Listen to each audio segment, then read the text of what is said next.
This story is purely fictional and does not intend to depict any real persons, events, or places.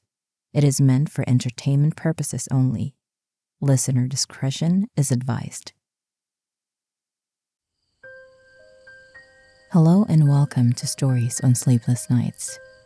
Tune in to hear stories and thoughts that lull you to sleep or not. The choice is yours. I am your host, Genesis.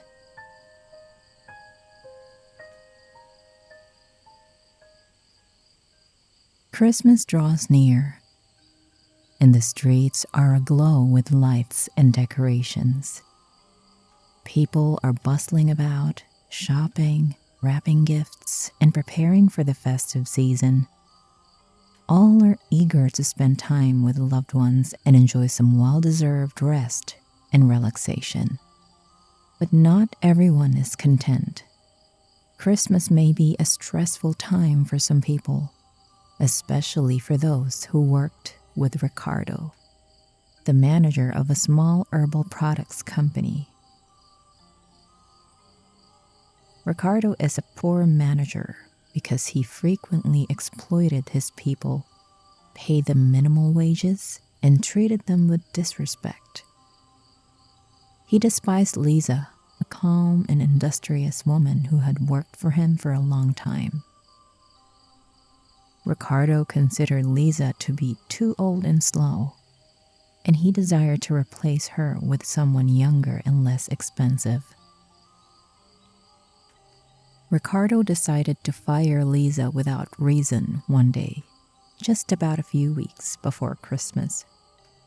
He summoned her to his office and ordered her to pack her things and leave. Lisa was stunned and hurt as she had given her life to the company and had no other source of income.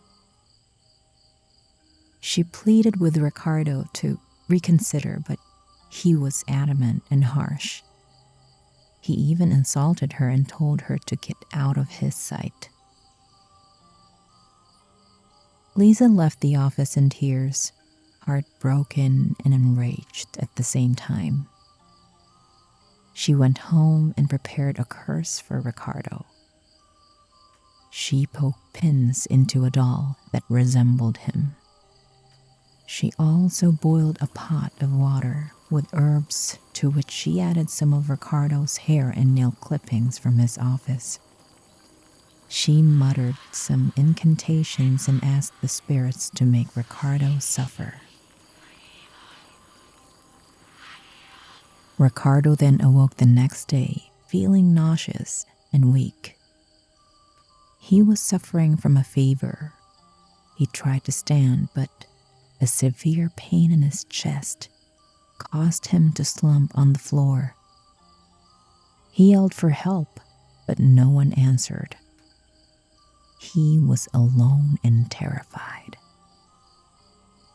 He managed to crawl to his phone and call an ambulance.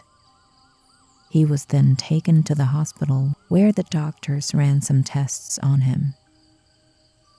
They could not find anything wrong with him, but he was in agony.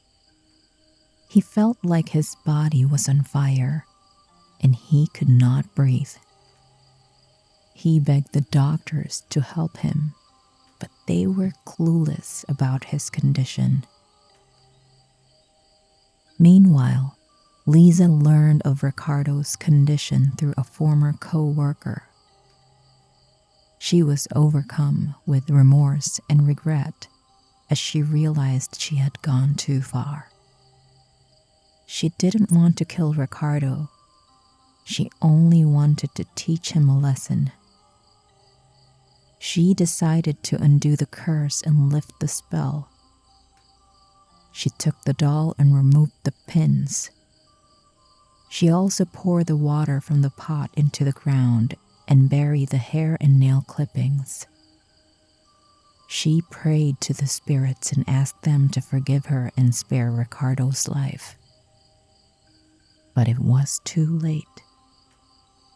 The curse had already taken effect, and Ricardo did not feel any relief.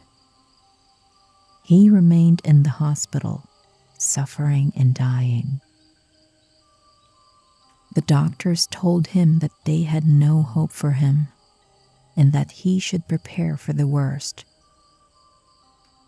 Ricardo was terrified and desperate. He realized that he had been a terrible boss and a horrible person, and that he had brought this upon himself. He wished he could apologize to Lisa and to all his employees. On Christmas Eve, Ricardo had a visitor. It was an elderly man, dressed in humble clothing and carrying a bag. He introduced himself as an albulario, a traditional healer who used herbs and prayers to cure illnesses. He said he had heard about Ricardo's condition. Ricardo was skeptical and suspicious, but he had nothing to lose. He agreed to let the albulario try his methods. The albulario took out some items from his bag: a candle, a bowl of water, a piece of paper, and the pair of scissors. He lit the candle and placed it on the table. He poured some water into the bowl and added some salt. He wrote something on the paper and cut it into small pieces. He then asked Ricardo to lie down on the bed and relax.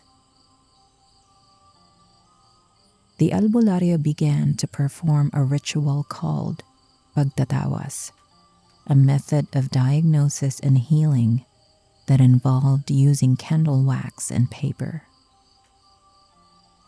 He held the paper over the candle flame and let the wax drip into the water.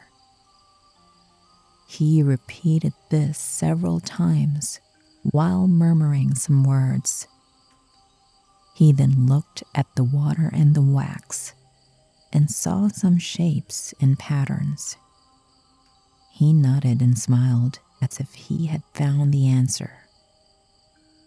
He turned to Ricardo and said, "You have been cursed by someone who hates you, someone who works for you, someone who you have wronged and mistreated." Ricardo was shocked and scared. He asked the albulario, "Who did this to me? How do you know?"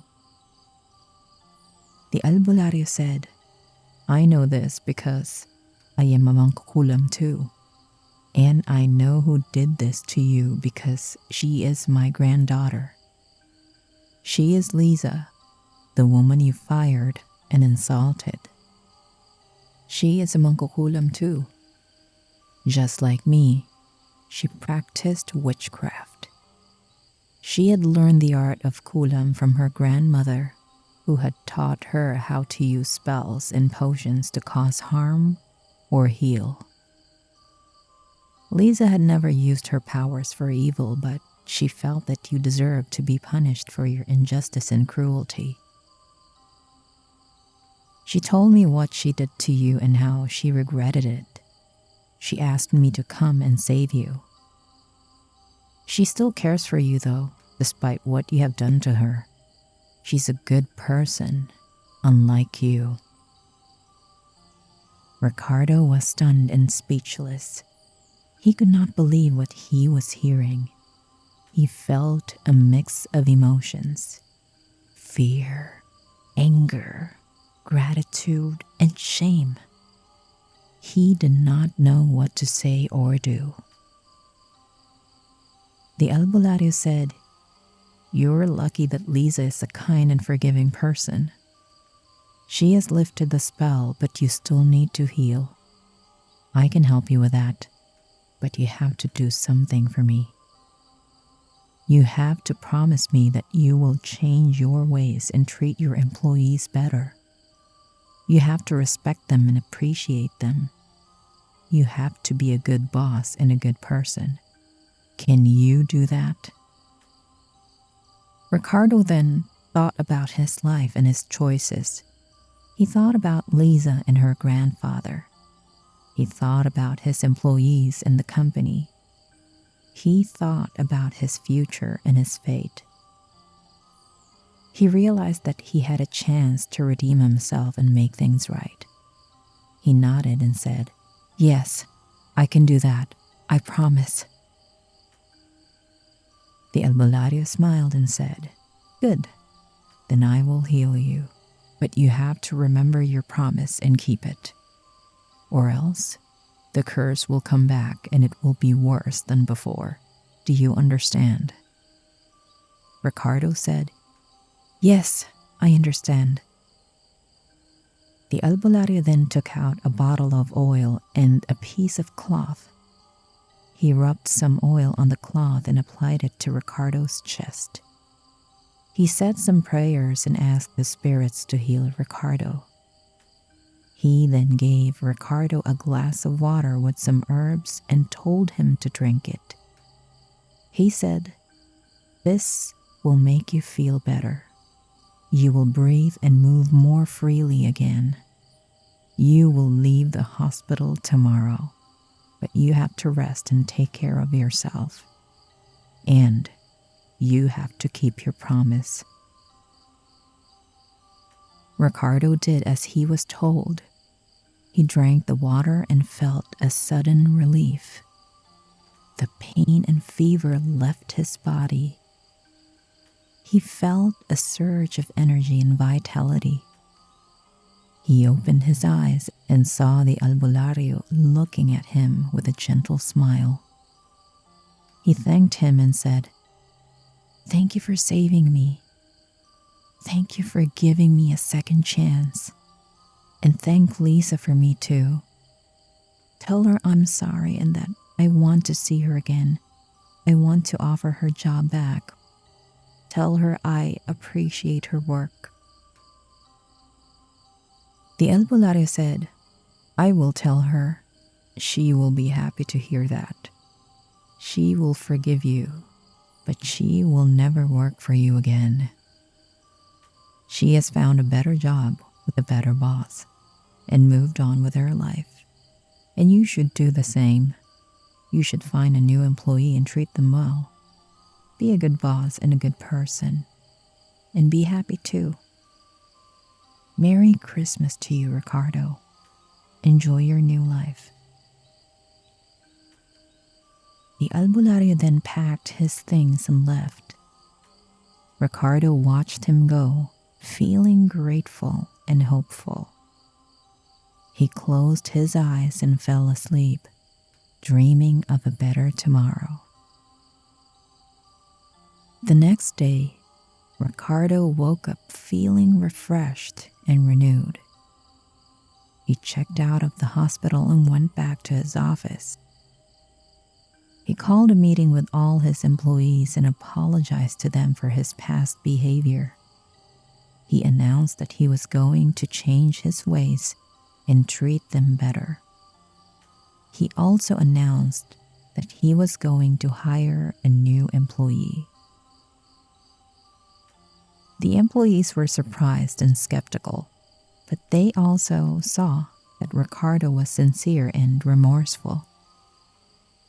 They decided to give him a chance and see if he would keep his word. They also wished him good luck with his new employee and hoped that he would be happy. Ricardo then interviewed several candidates for the vacant position. He chose one that seemed promising and advised that he starts the following week. The employee then settled, and in a few months, Victor, the new employee, was on his way to being promoted. Ricardo seemed to have changed his ways, but little did everyone know that he's been doing something horrible even before he fired Lisa. He's been very careful about it, but his deeds weren't exactly a secret, at least to Victor, who was actually a forensic accountant hired by the owner of the company. Victor has been keeping tabs on him for months, and he gathered as much evidence as he can so the company can sue Ricardo for fraud and embezzlement. In the end, not only was he fired, but he was blacklisted, so he could no longer work in any other company he applied to. Some of you might think that this must have happened because the curse came back. Yes, that is possible, or not. Either way, you must always treat everyone with respect, regardless of their status in life or whatever position they hold at work. You never know who might have the power to harm or heal you. And if you wronged someone, be ready to face the consequences. That's all for now. Have a good night and happy holidays.